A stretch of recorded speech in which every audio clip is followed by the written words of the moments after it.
ఇప్పుడు మన కాపర్ గురించి వచ్చినట్లయితే కాపర్ మన బాడీకి హార్మ్ చేసేటువంటివి ఉంటే దాన్ని ఎలా మనం ఓవర్కమ్ చేయొచ్చు అంటారు?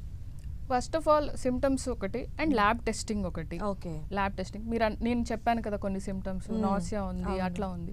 అప్పుడు మీరు డైరెక్ట్గా డెసిషన్ తీసుకోలేరు ఇది కాపర్ టాక్సిటీ వల్ల అని.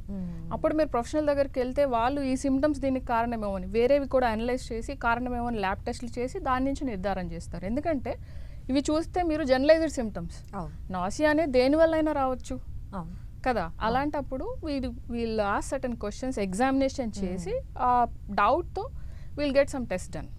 ఫర్ ఎగ్జాంపుల్ ఒక పేషెంట్ సడన్గా జాండీస్ వచ్చింది అలా అన్నారు, అప్పుడు మనం వాళ్ళని ఎగ్జామిన్ కూడా చేసి కొన్ని స్పెసిఫిక్ క్వశ్చన్ అడిగి మనం లివర్ ఫంక్షన్ టెస్ట్ చేయిస్తాం.